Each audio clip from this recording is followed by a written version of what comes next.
that will be a debate among distinguished German guests on Germany. So my role here is just to raise some questions. I hope they will debate among themselves and that we can learn a lot about Germany tonight. On my right, I have Mrs. Rita Süsmuth, that is now involved as chairman of several government commissions on migrations. She was a former member of the federal government and for 10 years president of the federal parliament, the Bundestag. Then I have Mr. Thorsten Faas, political scientist, professor at Mainz University, and with a master degree from the London School of Economics and Political Science. And on my far right, Mr. Reinhard Naumann, who is representative of the Friedrich Ebert Foundation in Portugal, in Lisbon. And it's a foundation linked to the SPD, as you all know, and he's also a political scientist and researcher. So all of us are here today on ourselves, so nobody is representing any institution. And I will have just a role of stimulating the debate. So I will raise some questions. I hope that you will follow with a lively answer. So my first question is basically the following. Can we think that the German commitment to Europe stays alive as it was 10 years ago? Can we think that Germans look at Europe as a cornerstone of their own future? Or is this feeling fading away? Ms. Rita Süsmuth, could you start answering, please? Yes, I try to answer, and I would say the German Republic, before and after unification, had one main interest, motivation, and connection, that's Europe. And I think what we developed after the Second World War and what we are developing today, even insofar as we are dependent from the European Union, and the whole community in the European Union is interconnected and dependent from one another, that will go on. And there is, I think, not only in the Christian Democratic Party, but also in the Social Democratic Party, and the majority of the liberals are still relying on continuing the European engagement. And that means to overcome certain mistakes that we made all together, also Germany. But it's so important, not only for our economic development and growth, but for our whole development in our culture. Openness also for other cultures, of course. But let me say, in addition, we have to contribute to the world's development in a global world and to see what we have to improve among us and how to communicate it in a way that there is no wrong competition, or what I hear very often, they will dominate us. You know, we have so bad experience with domination that when the moment that we have to fear this, then we have to correct ourselves. And I think that especially in the last 2 years, we have made mistakes, especially in communication. I would not say in principle, but in communication and in empathy. But believe me, even after the election 1 week later, there will be big efforts to go on. And the main fear, also among the majority in Parliament, we have to stick together and not to break and have an erosion in Europe, because at the moment we have a hard crisis, but you know, crisis in the original sentence of the Greek tradition. The Greek again. Yes, we know. You know. We have to try to come to a new view, to correct ourselves, and to decide what perhaps we had forgotten to decide. But you said, I will go to you after a while, but you said that you don't want to be dominant, but to dominate is different from leading. Is Germany prepared to lead? Is it willing to lead? Yes, when there's always the criticism and the word dominating Germany. Yeah, but I don't follow that one. Let's take leadership. So when you say leadership, even in Germany, it's not a good word. Yes, you know there is a bad connotation. But let me say, all our democracies need leadership. And you have to know where to go and with whom. That's not only the political leadership, but also the societal leadership, because to believe that we don't need it, then nobody knows where to go. We have to discuss this leaders in their positions, but democracy needs leadership. Thank you. We have to go forward, not just with the aspiration to be a model, but to fight for what you are convinced. Thorsten, what are your views on this? Is you have the same view, or? Well, first of all, if you look at public opinion towards Europe or the European Union more specifically in Germany over time, you first of all find a surprisingly stable level of support for membership in the European Union. On a rather diffuse level, this is sort of the standard question: do Germans think membership in the European Union is a good thing or is it a bad thing? And a majority of Germans has always said and still does say that membership in the European Union is a good thing. And if you look at the German party system, you basically have, there's a minor change here. We have an upcoming election, basically 10 days ahead of us. But in general, all of the German parties are in favor of membership and also the euro as a currency.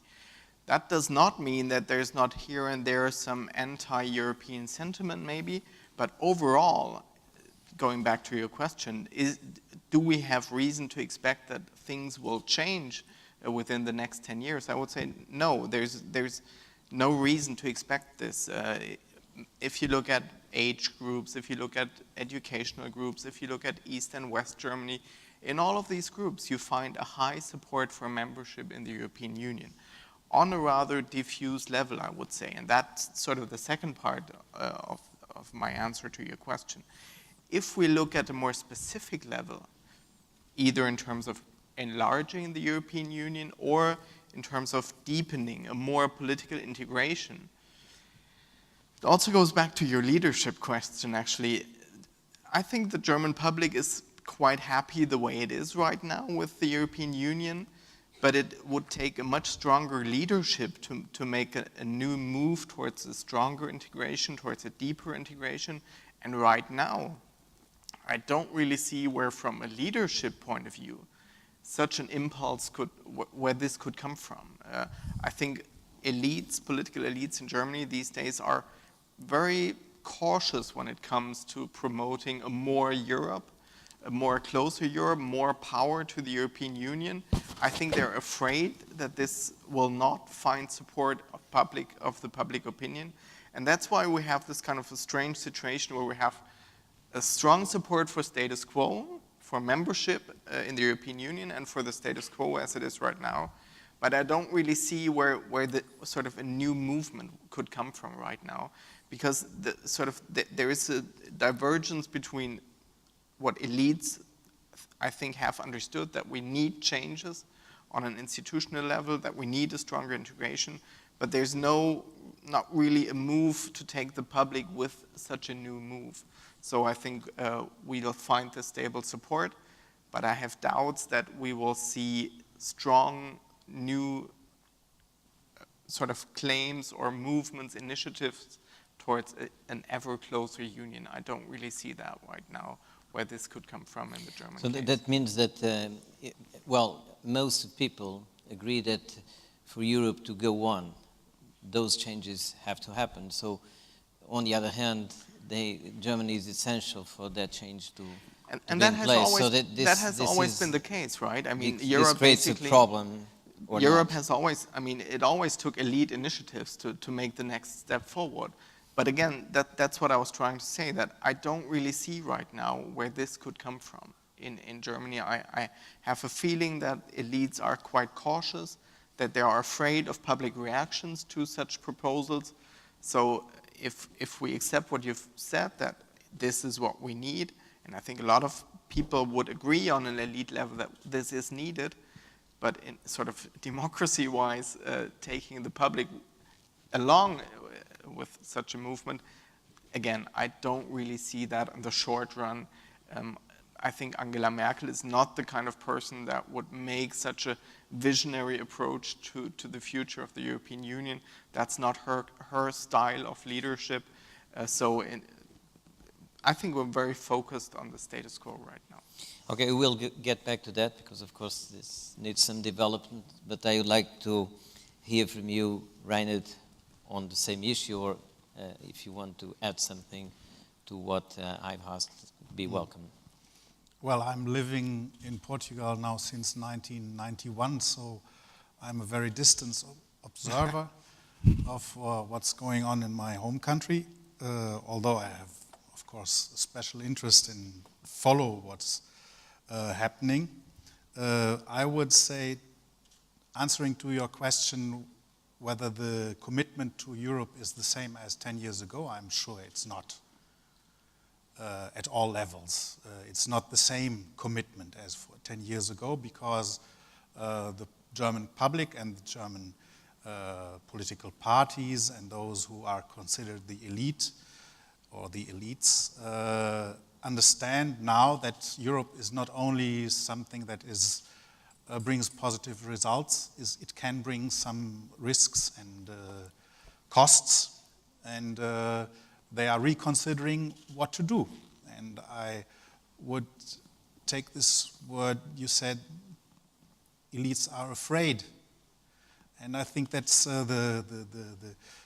are apprehensive what may happen, and the people also. If I had a look this morning in Wikipedia on the history of Baringsbank, which went down 1995. After 250 years of history, just provoked by one incompetent broker in Singapore who created 10 billion debts in one day or so. And I remember Lehman Brothers, 150 years of history of creating wealth, and it's vanished in a few days. And I think in this situation of complete uncertainty on the international financial markets, people get afraid that the wealth they are creating individually or as a collective, even if they are from 2003 to 2008 world champions in exportations like the Germans, they think what may happen with this. In this situation, we may create wealth, and it can vanish if something bad happens on the financial markets, which have become mad since the 80s with the internationalization and deregulation. And in this situation, I think I understand that people get some kind of afraid of the consequences. And then when something happens like the crisis in Greece and in Ireland, a healthy economy, the Celtic tiger that goes down to his knees because some bankers did crazy things, then even the German people may start to think we have to be very cautious. And this created, I think, in Germany, in part organized by some media and some politicians, created a dynamic in the public debate that it's almost impossible to discuss freely and with some creativity what can be done. And if we look at the election campaign now, we see that the CDU has an extremely conservative program for European affairs. It's really just keep it as it is. The SPD takes the risk to make some proposals, to give initiative right to the European Parliament, to strengthen the Commission, turn it into a government. But that's the SPD. The governing CDU does just, let's keep it as it is, strengthen the damage control in the financial crisis. And the CDU has in the polls 40% and the SPD 26%. And I think that's a bit the situation there is. It's very difficult in Germany, I think, to have an open debate. There may be some intellectuals like Habermas who launch new ideas, but the personnel of the parties who have chances to become government will be very careful in talking about new ideas. And so your question, leadership, I think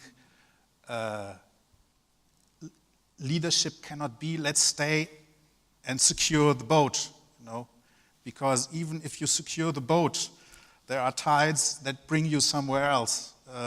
That's not leadership. Leadership is to say, okay, we have to go there, and then to mobilize all the others. And I think I'm afraid we cannot expect this kind of leadership in the near future from Germany. And do you think that even with the election, the result is more or less predictable in what concerns the name of the new chancellor, but on the other hand, you have doubts about what kind of government you will have, maybe a coalition or the same coalition or another one. Do you think that something could change with a change of the coalition now in power, or as you said, nobody wants to take a risk, so it will be like business as usual? I think for in what concerns the European... Using a German metaphor that does not work so well in Portugal, people are walking on very thin ice. You know? And I think it's... I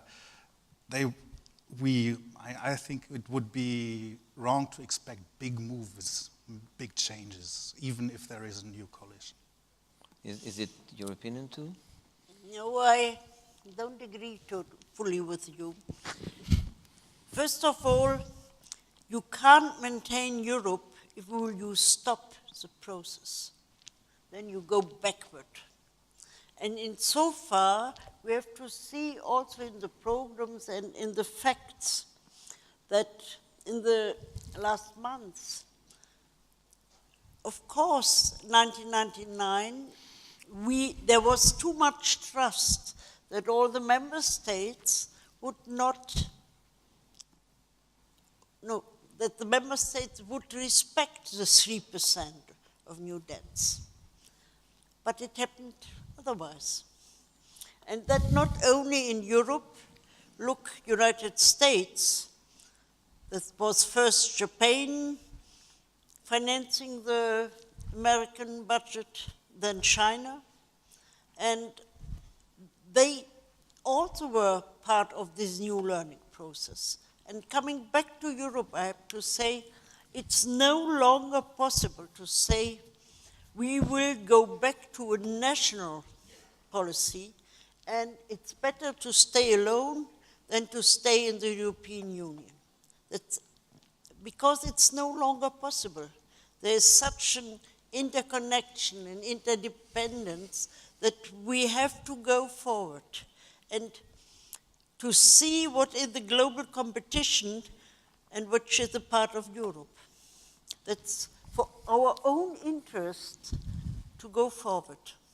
So my colleagues are right in saying there is at the moment not a big move stepping forward because, and that's really also especially in my country perhaps, I don't know, but also in others, the costs of the crisis.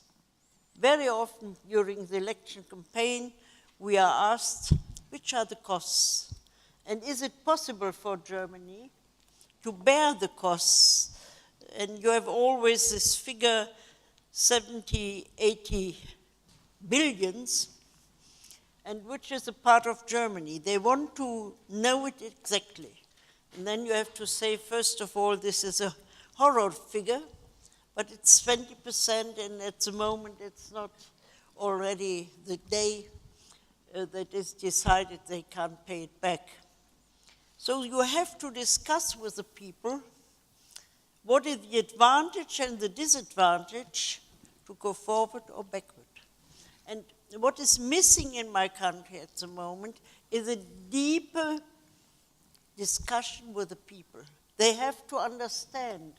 And if you are not willing to give all the information you have, there is no trust, because they believe they will not say the truth, and so there is more skepticism than less. But that's my first point. On the other side, if you don't trust Angela Merkel, then I mention Wolfgang Schäuble. And Wolfgang Schäuble already said during the election campaign, with a lot of criticism to react to this, there will be a further contribution to Greece. Yeah. And the media took it as a big topic, and he didn't say how much, but there is a further contribution. And I think he was right to say it in advance, not only asking what will be the reaction in the public and the consequences for the election. And it's the same for what is going on for other countries. That's what we learned in the last months, the first step that we can solve the problem only by cutting costs. That's one necessity. But you have to combine it, how to come to new growth. And what is necessary for especially people with low income, with a low level of education, how to bring them forward in a situation we are now confronted with all the demographic problems. It's very important to take your people with you.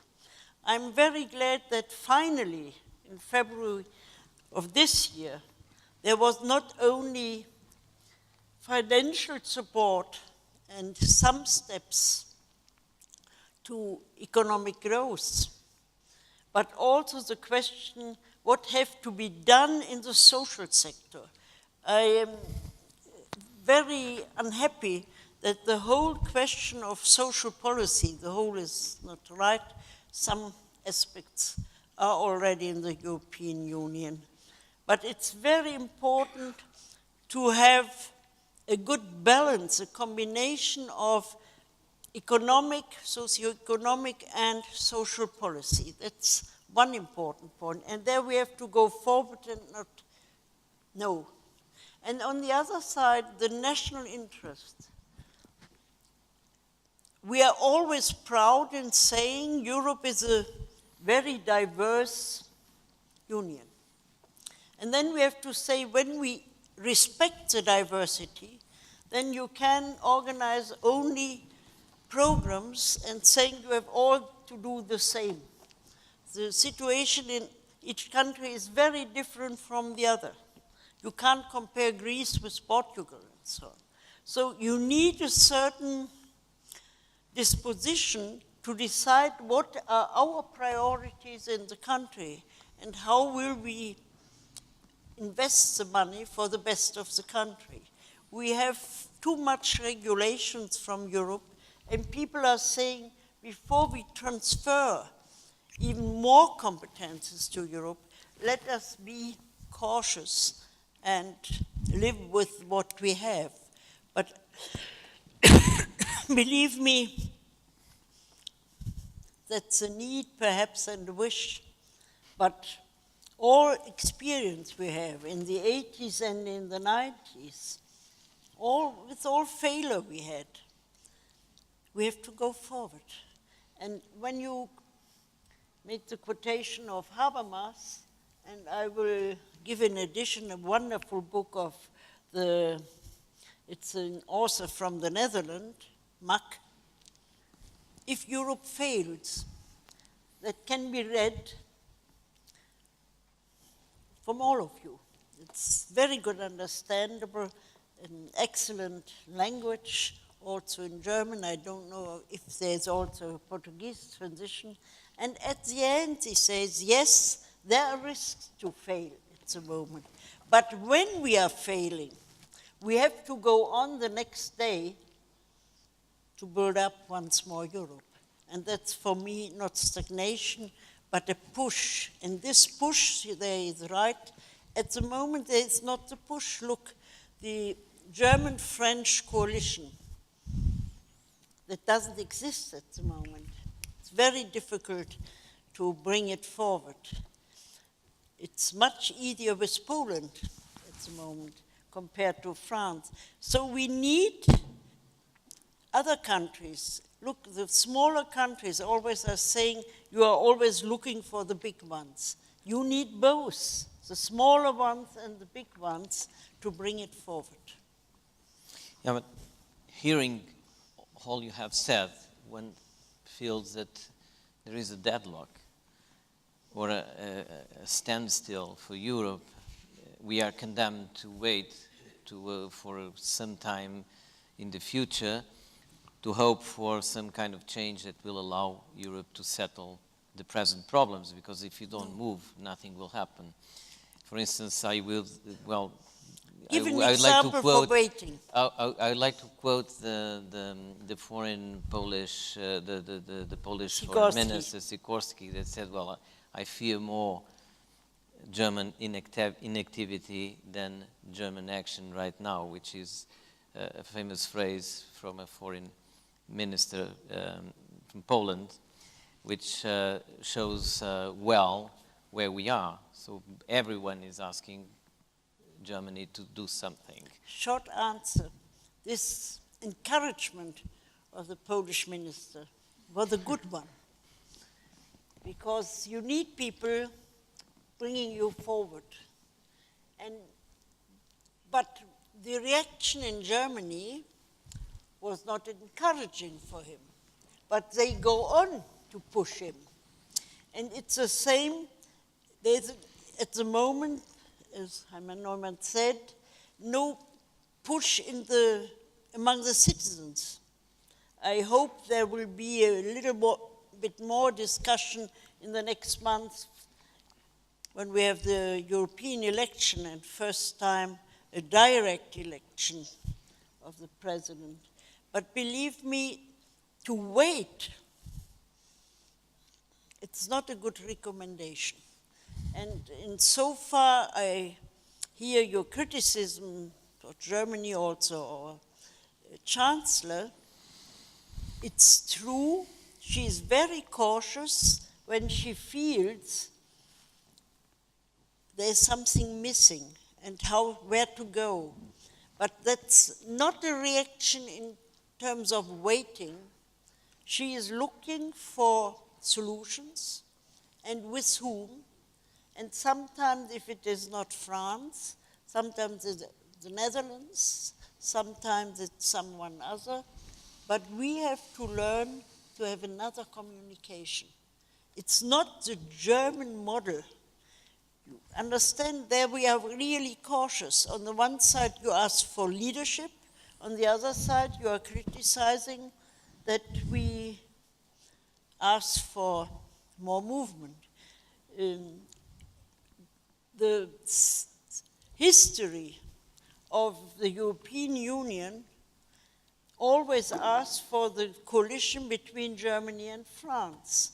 And it's still, I would say, we have to go on also with France. But it's wrong to have only two. We need the communication and cooperation with all the others. Because sometimes that is like students. We always believe we as professors have the better ideas. Sometimes they have the better ideas. And the smaller ones as well as the bigger ones, it's a new kind of communication and cooperation to find solutions together, and not there is one who has a solution and all the others have to follow. Thank you. Yeah, can you comment on that? Yes, I think at least we have to wait until the upcoming Sunday when the next election takes place. And I think it is worthwhile to maybe have another look at this election and also the election campaign that we experience these days. There is not a single relevant party, I would say, that is against membership in the European Union. When it comes to having the euro as a currency, there is, I mentioned this before, there is a new element in the German party system this time. We have the so-called Alternative for Germany, which is interesting per se that the name is Alternative for Germany, because it refers to what Chancellor Merkel is always saying, that what she is or has implemented as the policies is without an alternative. And so here we have a party that by its very own name already signals, we think, and the leader of this party is an economics professor, quite eloquent, quite smart, not a typical protest party leader. So here for the first time, more or less, in German recent history, we have a party that officially is against membership or against the common currency. There are some minor differences as also in their programmatic evolution, but they're very skeptical of the common currency. So we have the general agreement when it comes to membership in the European Union. We already see, and that is quite new for Germany, a first element also in terms of the party system, often anti-Euro sentiment here. And the party, the latest poll today was this party is currently seen at 4%. Now, you might know we have the 5% threshold in Germany. You need 5% of the votes to be represented in parliament. And I mean, you asked, will the election make a difference? Let's imagine this party is able to find the last percentage point that gives it 5%. And that will mean we have, for the next 4 years, anti-Euro party, we have anti-Euro MPs that represent this view in the German parliament. That would be quite new, and that would probably also change the sort of the discourse in Germany when it comes to European or public opinion concerning Europe. When we look at an even more specific level, when we look at how should there be Euro bonds, should there be European solidarity, should there be transfers within the European Union, there we have quite obvious differences between the different parties. If you look at the manifestos, or more easily, if you look at these voting advice applications, election machines, as it's called in Germany, it's a bad translation, but that's basically what it means. You have parties of the left that are basically in favor of intra or inner-European transfers, and you have parties, Christian Democrats, liberals, the Alternative for Germany, that are severely against these sort of transfers within the European Union. So I think we really have to wait how the election turns out. It's quite likely that Angela Merkel will be the next German chancellor, but it's really not sure. We have still about 30–40% of German voters that are undecided. The polls are really quite close, so I wouldn't really bet how the election turns out. So we really have to wait for this election, how it turns out. Still, final point here, what I find amazing, and maybe you find it amazing too, even though we have these differences, the campaign is not at all about Europe. Europe does not play any role in this election campaign. And I think it goes back to what we were discussing before. It's a really complex issue. People don't really understand it. They don't really know a lot about it. And parties are afraid to talk about it. And all of this leads to the situation that we talk about sometimes very strange topics in this German election campaign.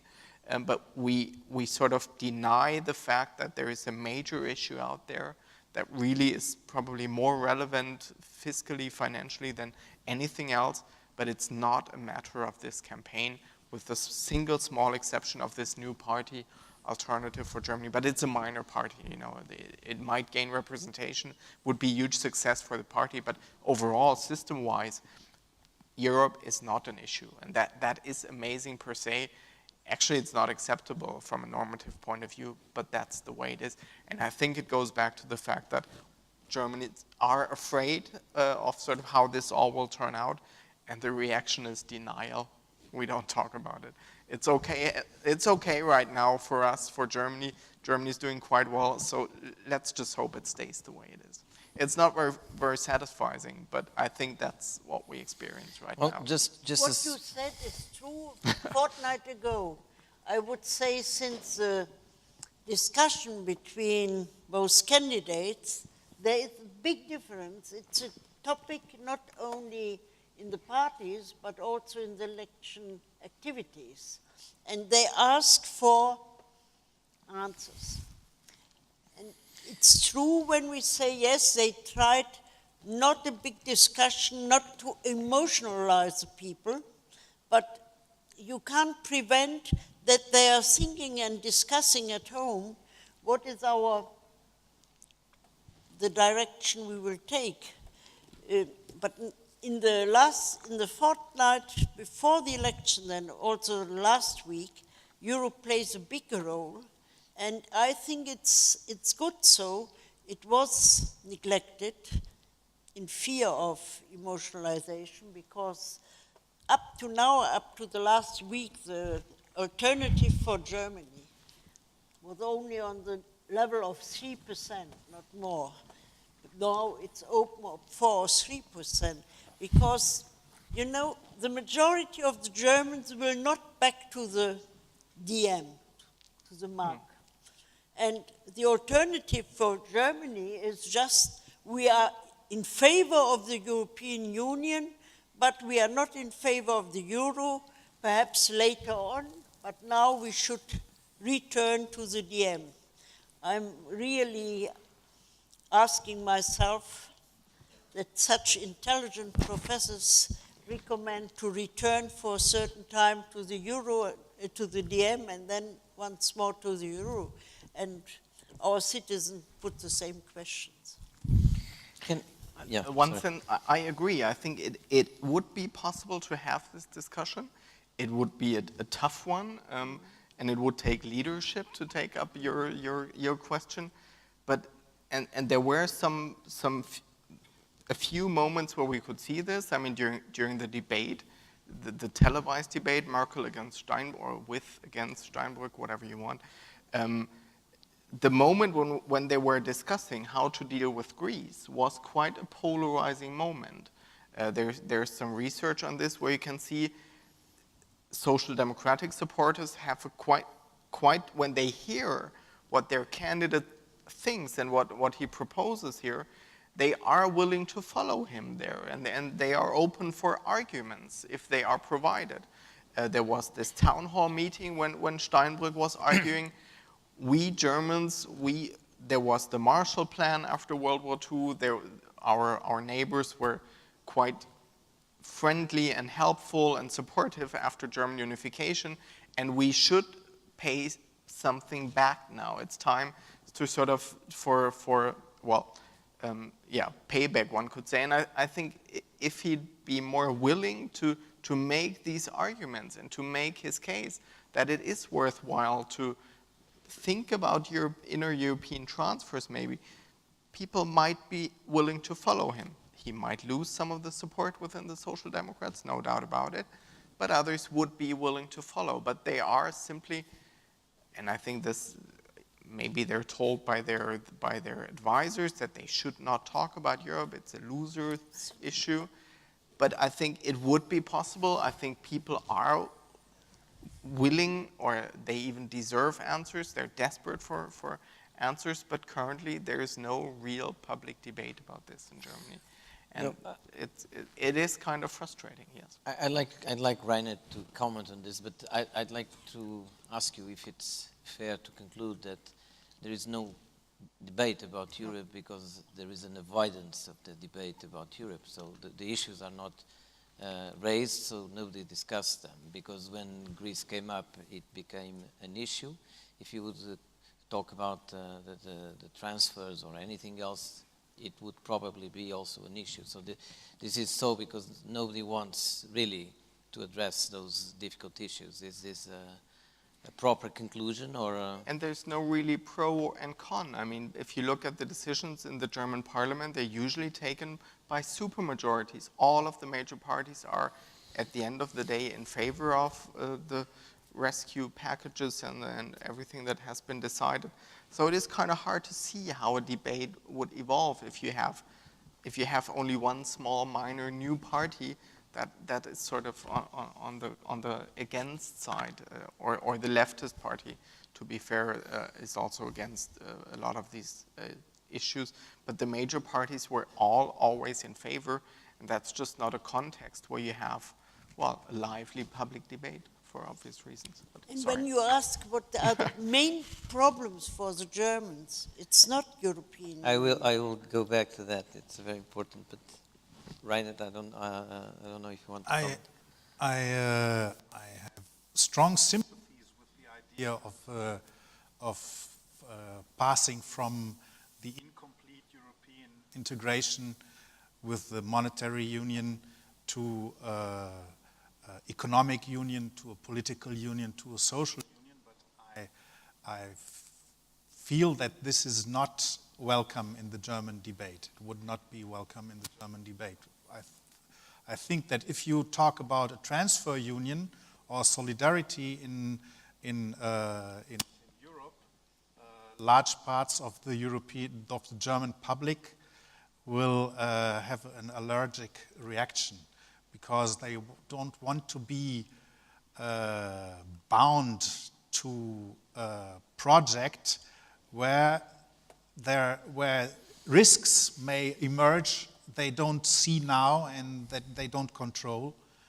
So I'm very skeptical that this kind of argument would gain majorities. Maybe if Per Steinbrück would insist or continue this line, he would get a better profile and even come out of this very weak position he is now with the SPD with 26% in the polls. But I think it's not possible to gain the majority, and the risks of this move, as you said, the councillors probably tell their candidates, don't talk about Europe. The risks are very great. I advocate that those who want another solution for Europe and who want to convince the German public and the Dutch and the Finnish and the Danish to do something and to invest seriously, it would be another line of argument. I would suggest to say, with what's going on now, austerity poor, you just strangle the economy in Portugal, Greece, Spain, Italy, and these countries will not be able to pay their debts. It's impossible if the economy is going down. It's impossible to reach the deficit target, because if the gross national product is going down, the percentage of the debts will always rise. So there must happen something, and Per Steinbrück said that in the debate, we must help them to grow. And I think there should be not a transfer union, but an investment union. That means that the European Union should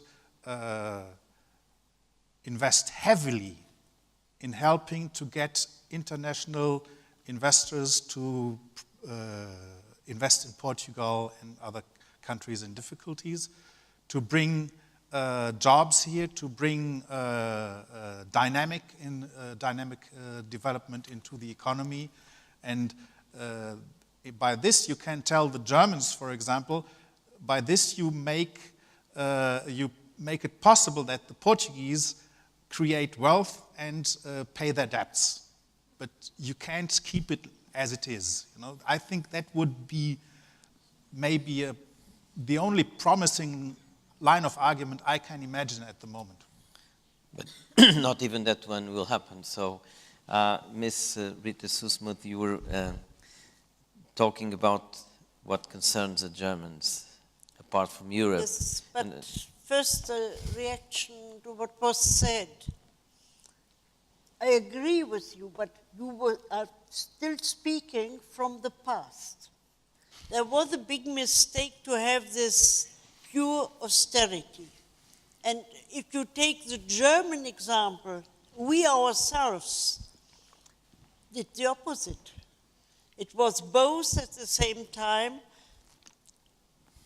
cutting costs and looking for new investments. Even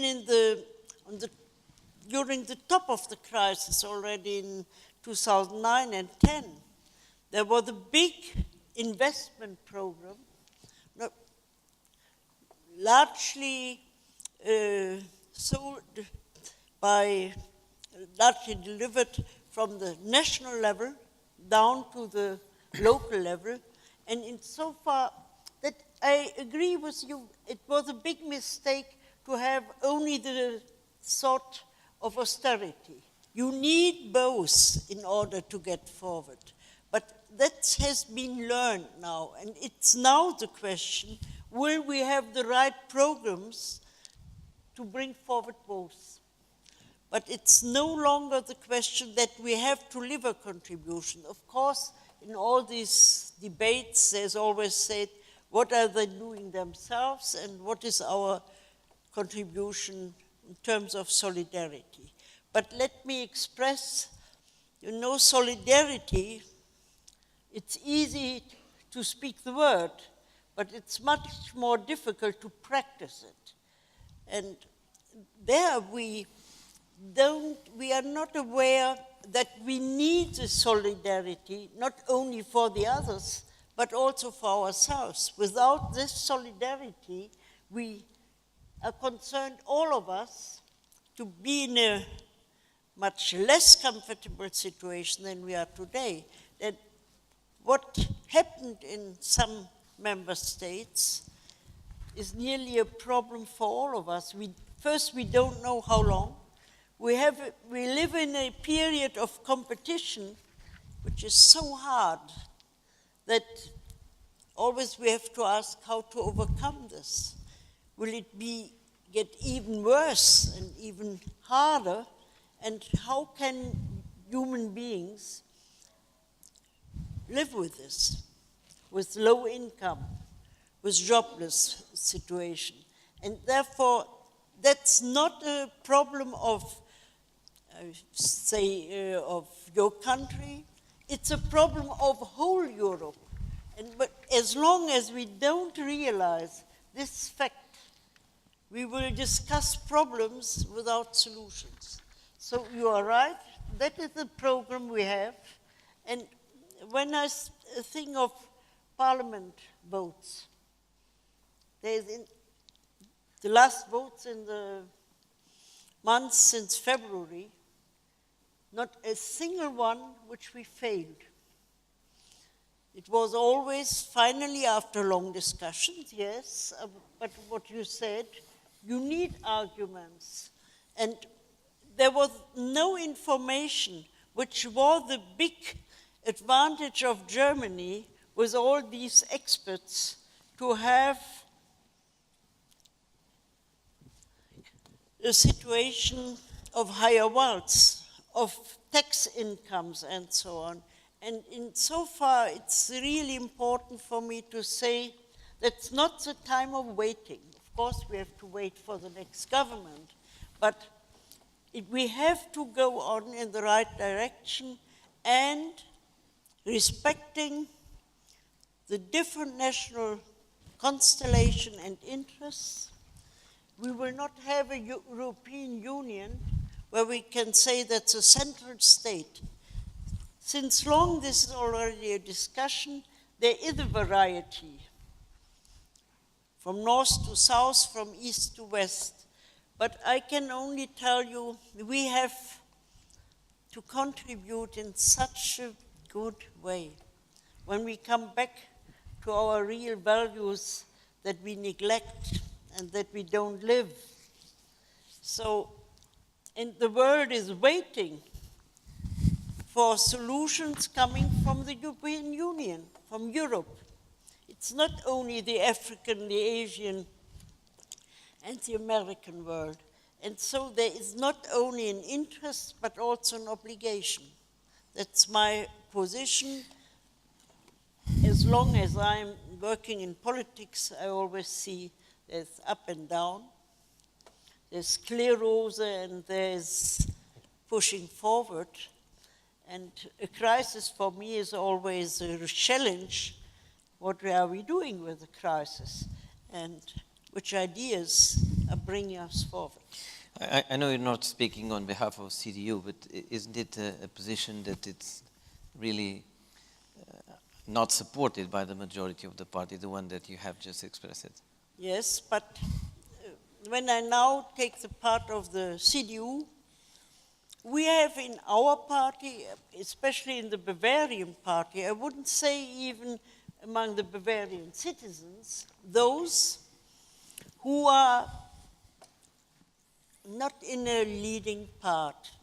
You know, when you take over the suspicions which are among your citizens without really debating them, then you have this idea, look, it was a question of a certain tax amount for the highways. It's against European law. Why this discussion? So we have the costs and the foreigners don't pay.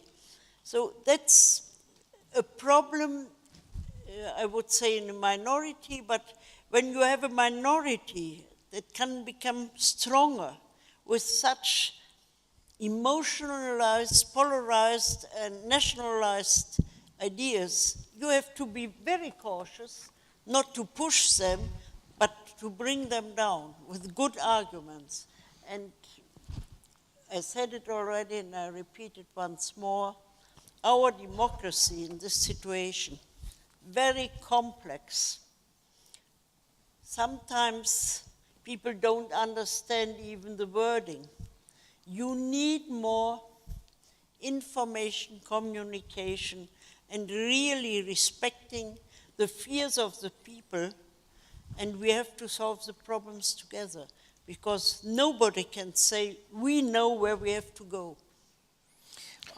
Just please. One comment to that, and I think that's the crucial thing. People have really hard time, or maybe it's even impossible for them to experience this crisis. And what German public did react to was youth unemployment. When these figures were really prominent all of a sudden, I mean, of course, it's been not an all of a sudden process, but when these numbers were in the German press, 50% unemployed in Spain, in Italy, in Portugal, the policy reaction was pretty immediate on the European level, that there was an agreement that we need, or Europe needs to tackle youth unemployment. And I think that's quite an illustrative example for the process that is at stake here. Once this crisis becomes real and understandable in terms of the consequences, there is willingness to react to also the social consequences that it has.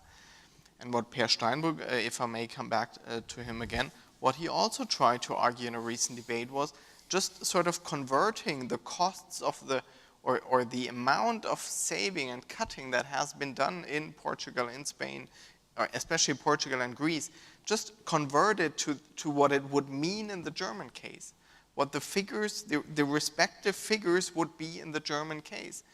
Because, you know, when you only, quote unquote, take the Portuguese or the Greece figures, it doesn't sound all that much if you compare it sort of to figures that you sometimes hear in the German public debate, what we have as a public debt. So it really takes I think the challenge is to find figures, metaphors, comparisons, Marshall Plan after World War II, things like that. That's what it takes to make this crisis sort of experienceable, that it touches people.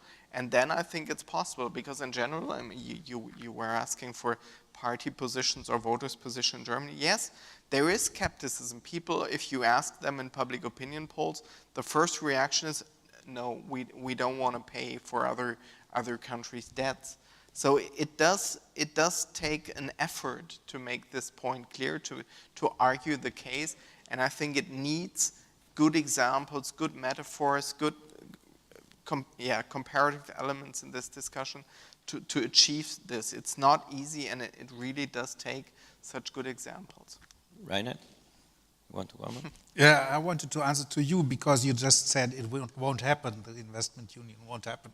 I don't let me beat like that so easily.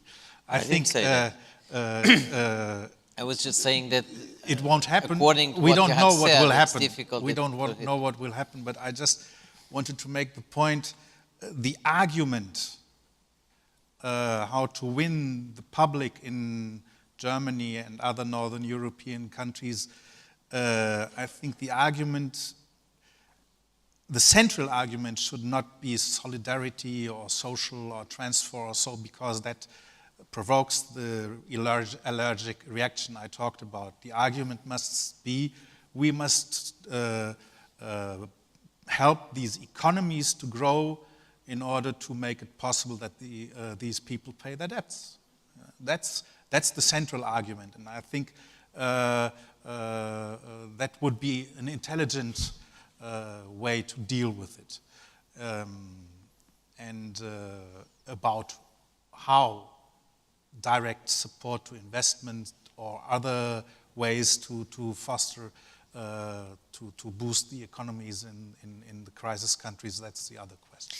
Maybe, but it seems to me that's a male answer. That's what? It's a male Male answer. Because whenever it happens, economy is a driving force, and believe me, a weakness of a lot of people in my country is they are very intelligent thinkers, but there is a lack of empathy.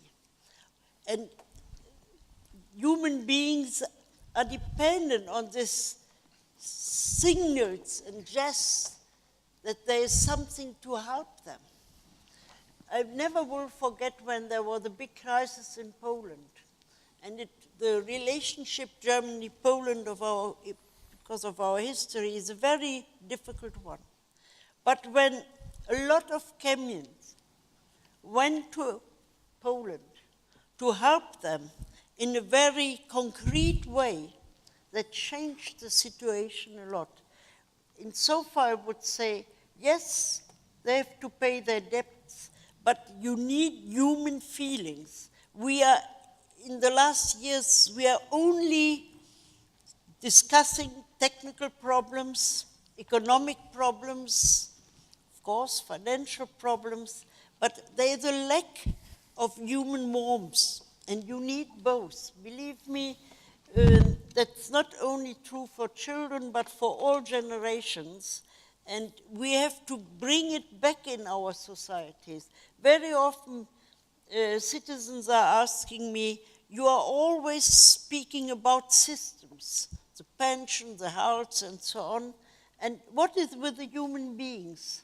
So at least let's include, it's the same by migration, that's only for economic reasons. It's much more, because it's a question of civilization, exchange of cultures, and so on, and therefore I insist very much. We neglect it in education. It's always to be an expert, physician, mathematician, but believe me, we need more. Thank you. Well, I think this is a good way to close this part of the debate. I would like now to open it to the floor, so we can accept questions. I'd like just to ask people to make questions and not statements, and so that we can have a little more of this debate. Anna, do you want to start?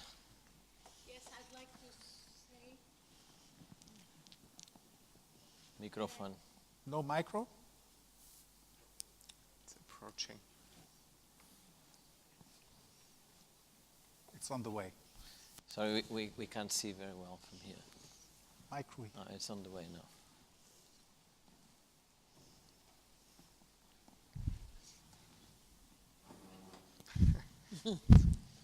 I see a big disconnect between, indeed, the perception in Germany and the perception here in Portugal. And even in Germany, I see also two big disconnects. You were talking about, you said a male reaction, but actually it was Martin Schulz who came here and came to the needy. And when Frau Merkel came here, she didn't really care. She just met with the government. And the disconnect is that indeed the German people is going to vote, persuaded that is paying a lot of money to bail us out. But actually this is something that it will mean money for, will get money for Germany. And Germany is winning, is gaining 41 billion just out of the lower yields because we are paying the higher yields. Nobody talks about that in Germany. Yes. And I've been talking to my colleagues, I'm a member of the European Parliament, and they all say, oh, not before the election. Okay, but after the election, we'll have to talk about that because this recipe, because this is being devastating to the image of Germany here, and it's devastating to the image of Europe here, and that is bad for all of us.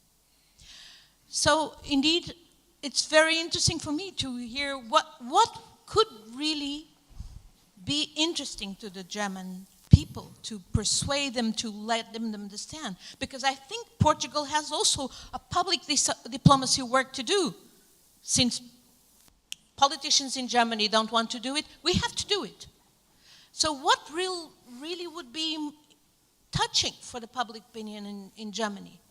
And in this framework, please explain to me why Germany has been blocking the banking union, which is something so crucial for all of us, for Germany first and foremost.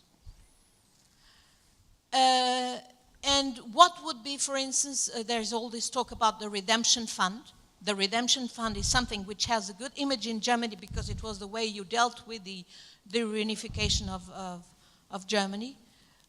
What are the prospects of a redemption fund being a way out to actually sort of restructure the public debt all over the time in a way that would be somehow European and would give us some room to breathe and grow? Thank you. So I think, well, can you answer to these questions and then we will take more from the audience? Maybe nobody wants to answer this question? Well, I thought it was interesting what you said when you were referring to Martin Schulz in comparison to Angela Merkel, because what it does show is that there is an issue out there, and it's not, I see your point about male and female, but it's also a very classic left and right issue, and this is something that is simply neglected oftentimes, that I think the specific examples you mentioned are also the banking union. I mean, that it's basically the same issue, right? It's kind of a left, I mean, you could view it as a left-right cleavage here. And the other thing is, and that's actually for the German public quite puzzling. If your colleagues say after the election the reality all of a sudden will become obvious, that will be surprised, or I'll be not surprised, but I wonder what the public reaction will be to that. If there is a situation in Germany when all of a sudden it appears to be the case that things were known but not told because of the election. We have some recent examples from previous elections where this really cost a lot of credibility for the whole political system in Germany, but also throughout Europe. So actually, I hope that this will not be the case, that right after September 22nd, right after the election, the real stories will be told. I mean, maybe it's naive what I'm saying right now. Maybe it's obvious that this is the case, but I hope it will not be the case. Concerning the specific question you have, I'm afraid I'm also join my colleagues in not answering them, because I'm not an economist at that point. It's an experience that very often we don't tell the truth during election campaigns, and that we make promises that we can't guarantee afterwards.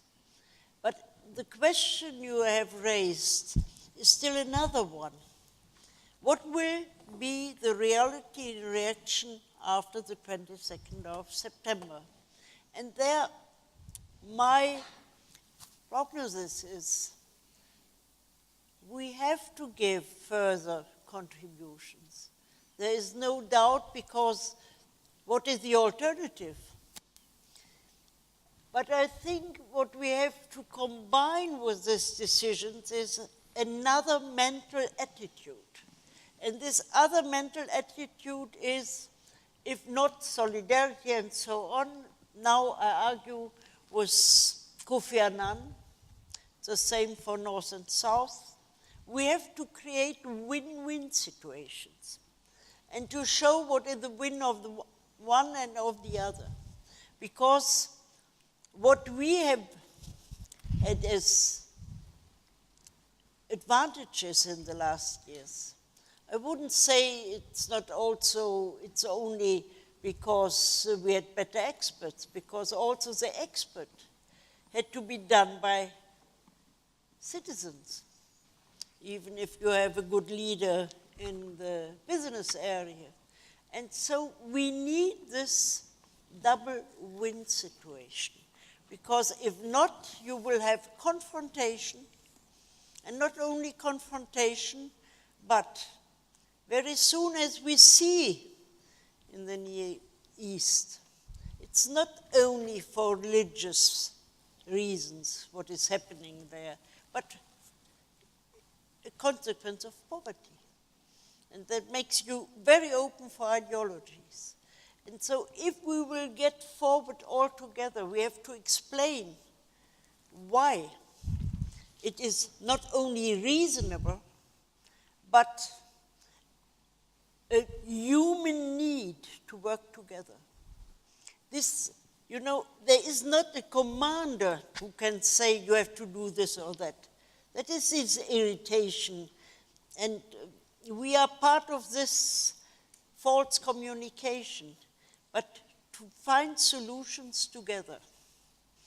And not only an expert group, a troika of 3 persons, the people have to get the experience we are part of the solution. And insofar, I believe Angela Merkel is not a personality dealing with feelings. She's really a physician, very reasonable, very rational, but not without care. And I think she has learned a lot in the last year. Also from your party and from people from other parties. As president, I always asked, perhaps the other is right, not me. That's a parliamentarian issue. And then, how can we bring both together to have a good solution? And I feel your fear and your irritation and even your aggression helps. But you are right to express this, because we can only come together. There's a high estimation of Portuguese in Germany, already from the 60s. But let me say, a nation with such a culture, And what you have in your country, maintain it. And it's not only that you can learn from us, but we can learn from you. When we have this exchange of learning processes, that's what we have still in our head, who is the powerful and the most powerful nation in the world. You can't not govern only with power, but with a lot of other qualifications. Thank you. Reinhard? I'm not sure how much time we have, because I just wanted to 10 minutes about raise one question but don't spend them all. That was not discussed yet, and maybe it's late to raise it, but I think it should be raised. The question, how much or what kind of Europe do the Germans want?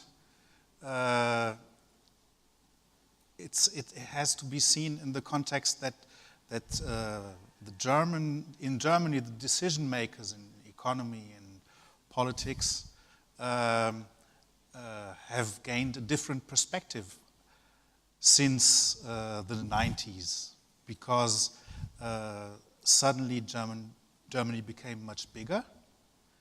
It became a sovereign state under all aspects. It was from almost one day to the other, it was no longer on the edge of the Western world. It was in the center of Europe, and it gained a new geostrategic position. And I think decision makers in Germany learned to look more to the globe, and this turned Europe to a smaller entity on the German horizon.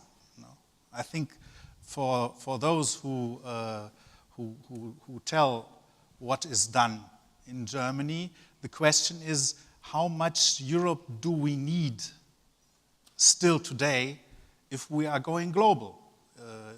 Can we do this all maybe with a less important Europe? I feel in the debate from some people in Germany that there is a current of opinion that says Europe is no longer so important. We keep it, but we do not develop it, and we go to another level. In Germany, there is this fashionable expression of Augenhöhe, to be on the same level of eyes with other people, And we discuss with the Americans, with the Chinese, and why should we bother to invest a lot in Europe if we can do that with the Europe we have? Even if Europe is losing some importance, we can play this new global role. I think if we want to understand what kind of Europe the Germans want, we have to have a look on this question too, that the horizons of the German elite have changed after the unification and the end of the Soviet Union. Thank you.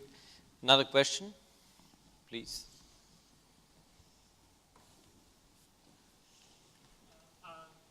I actually have two questions. The first one is about numbers. As Germans, do you think that all the efforts that we are undertaking in the IMF ruled countries are worth the goals that we should succeed? Because, for example, in Greece, in the first year after the IMF came, suicide rates went up 40% because of the crisis. And nowadays you can see poverty, extreme poverty almost, on every street, on every village, everywhere. So I want to ask you your opinion about the human costs. And the other question is about how Germans feel of the new wave of immigration of highly qualified, especially young especially young people that go to Germany and other northern countries coming from the Mediterranean. And it's quite different from the one that you had before of also Mediterranean people and Turkish and others. So if there's been an integration, and how do you feel about it? Thank you. Well, can you just give quick answers so that we can take more from the floor, please? Mm-hmm. You can start, Rita, please. Last question first. There is really a change of paradigm. In the year 2000, there was no openness or very, very little openness to immigration. And even the new law in 2005 said, no immigration, we stick on integration, and only high specialized people can come to Germany. Nowadays, there is a broad openness because we are in need of qualified people on all levels. At the moment, it's for caregiving, it's for engineering, and so on. So there is a change of mentality even because people who are in need have another attitude than those who reject them. There's really at the moment, in these days, we are asking for 50,000 persons for caregiving, not only, but in priority from the south of Europe, but also from Vietnam, from Philippines, and so on. That's really a change. I hope this change in thinking will be maintained when our economy is less developed. First question was the cost? Human costs. Perhaps you say it once more in one sentence, your question, to be precise. Yes. Ich weiß die Frage nicht mehr. Yeah. It's just about the human costs of austerity. Do you think it's worth it? The rise in poverty, suicide rates, and so on and so on and so on. No, it's not acceptable. And there you see once more, you can be angry with the Greek system, but when you see the misery of the people, then you have to look, how can we reduce this misery? That's what I said about social policy. If it is pension, if it is housing, when they can't pay their costs for apartments. So there you can say, yes, you didn't follow your responsibility in the past, but you need help now, not later on when it is too late. And I think this kind of, we have to support them, is at least developing with all precautions already said, because when they are in contact with people from Portugal or Spain or Greece, they see we have to help them. That's also not only the interest of the company for themselves, but there is a human feeling there is no alternative to help. But that's not everybody singing. You have also the egomans, the egoists, but that you will have all over the world. And therefore, I stick on such examples because they are very important that others could follow them. The challenge is that I think we don't really see the costs in the. I mean, we get news bites, sound bites maybe, but it's about 70% of German population these days regard or perceive their own economic situation as good. And it's kind of easy from that perspective to say, oh, pretty bad how things are going in Portugal, but it's simply not the same as really seeing what it means in terms of human costs. And the only exception that I've seen in recent times was really this issue of youth unemployment, because Germany, we've had quite high numbers of unemployment after German unification, 5 million, which has been sort of the record high in terms of that. So there is sort of a frame that people have available to understand what this possibly means for people. But other than that, I think it's really crucial, and you mentioned sort of to make it public and to make it understandable. That is really the challenge, because otherwise there's this frame, there's no alternative to these measures.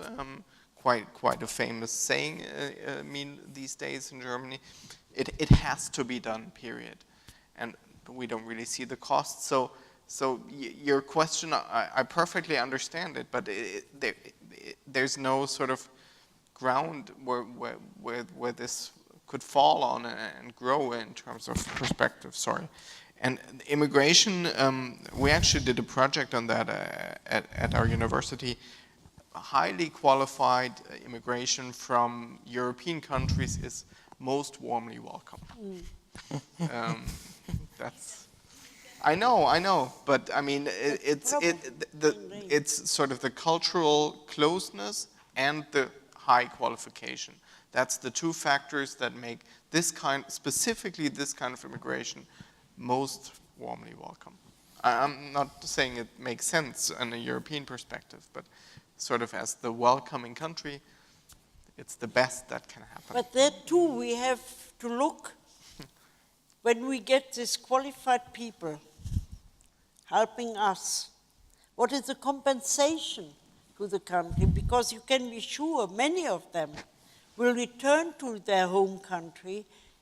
At the moment they can't go back because, you know, there is more skepticism against globalization in our states than against Europe. And what is more and more important is my home, where I come from. The local level is more important than ever before. Reinhard, you want to add something? Or? Just one aspect.